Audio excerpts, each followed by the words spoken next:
Eu cresci num lar, numa família cristã, né? Minha mãe católica, meus pais católicos, mas sempre com Deus em primeiro lugar. Deus sempre o caminho de tudo. Sem Ele a gente não chega a lugar nenhum. Acordando, entregando a nossa vida para o Senhor, entregando nossos caminhos para Deus e sempre acreditando que Ele é o primeiro. Se a gente não entregar os nossos projetos para Ele, as coisas não dariam certo. E isso facilita, porque você sabe, tudo é mais difícil quando você nasce na periferia, quando você é negro. Então, assim, estudar, trabalhar, para nós as dificuldades são maiores. Mas a gente foi firme e forte, porque quando Deus está na frente ou está junto com a gente e a família unida, as coisas caminham de uma forma mais segura. Então, eu estudei muito, trabalhei muito, mas as facilidades não vêm para nós, como eu já disse, e eu tive dificuldades, né, como você falou no início, me apresentando, eu comecei a trabalhar aos 15 anos de idade no cartório, logo aos 19 eu já era escrevente, mas não foi fácil de ser aceita no cartório como escrevente por ser uma mulher nova, né, uma menina na época, negra, e logo aos 19 anos ser escrevente. E aos 23 anos eu já era uma oficial substituta. Só tinha o cargo abaixo do oficial, titular do cartório. E por isso as pessoas não aceitavam, né? Por eu ser mulher, negra. Então hoje a gente ainda combate essas desigualdades de gênero, por ser mulher, e de raça, pela cor negra. E assim não foi diferente quando eu resolvi ser advogada e advogar e encarar os desafios nesse mundo corporativo, esse mundo que é machista, esse mundo que é racista. Mas assim, sempre entregando a minha vida, meus projetos, meus caminhos para Deus, para o Senhor, e com Ele orando e me dando força para seguir, com a minha família ao meu lado, né? E com isso também tive dificuldades, não só eu, mas quando você é unido com a sua família, com seus irmãos, com seus pais, com seu marido, que eu tô junto com meu marido faz 27 anos juntos, né? 23 de casado, mas 27 anos juntos, também tivemos dificuldade, passamos por uma fase muito difícil, né? Na época, logo quando casamos, e ele me aproximou da igreja. Né? Não fui eu, foi ele que me aproximou da igreja. No começo ele me chamou para ir para o culto, ele me chamou para ir para a igreja e eu não queria. Eu gosto muito de dormir cedo. Eu lembro uma vez que ele me chamou para uma vigília e eu falei assim, não, eu não vou, pode ir. E ele foi, só que eu não consegui dormir.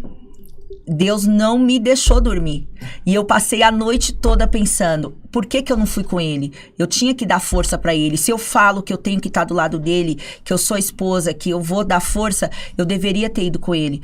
E aí, um dia, eu conversando com a minha mãe falou assim, se ele desistir de procurar Deus, se ele desistir de ir para a igreja, é por culpa sua. Porque você tem que dar força para ele, tá junto. E eu comecei a ir para a igreja por conta disso, por causa dele. E aí nós começamos a ir pro culto todos os domingos. E quando você tem chamado, você como um pastor sabe como que é, né? Eu tento correr às vezes das minhas responsabilidades, você sabe disso. Não do trabalho e da responsabilidade, mas dos chamados. Às vezes eu tento, mas é difícil. Cultuando já tínhamos sido batizados, a gente se batizou em 2009. Aí, quando a gente estava no culto, saímos daqui da Zona Sul, do extremo da Zona Sul, e fomos cultuar numa igreja em Pirituba, porque a gente acompanhou pelo rádio e achamos interessante aquele pastor e a gente queria conhecer. E fomos naquela igreja. Estávamos quietinhos lá na igreja, quando o bispo, que depois ele se apresentou lá, ele era um bispo, ele falou, levanta esse casal aí.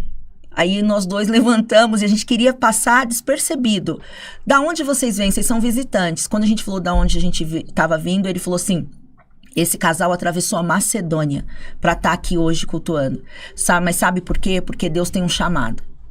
E aí ele fez uma revelação e falou assim, não adianta vocês fugirem. Vocês têm chamado para ser levantado como obreiro, para isso, para aquilo. Daquele dia em diante, passar um tempo, ele queria que eu fosse obreira. Eu falei, eu não tenho condições, é muita responsabilidade. Eu trabalho no cartório, eu estudo, eu isso, eu aquilo. Só que eu não conseguia. E aí, passado um tempo, eu estava como obreira. Aí, passado um tempo, falaram que tinha que ser levantada como diaconisa. Aí eu falei assim, mas eu não tenho condições. Até que você sabe que eu levo tudo muito a sério. Eu não sei fazer as coisas mais ou menos. E imagina para Deus, então. E eu cheguei no pastor e conversei com ele. Eu falei assim, eu não tenho responsabilidade espiritual, nem condições para poder ser uma obreira. Para poder estar aqui preparada para cuidar da igreja, se eu não entrego como eu deveria, né? O meu trabalho para a igreja. Eu trabalho, eu estudo, e bem nesse período eu tinha engravidado.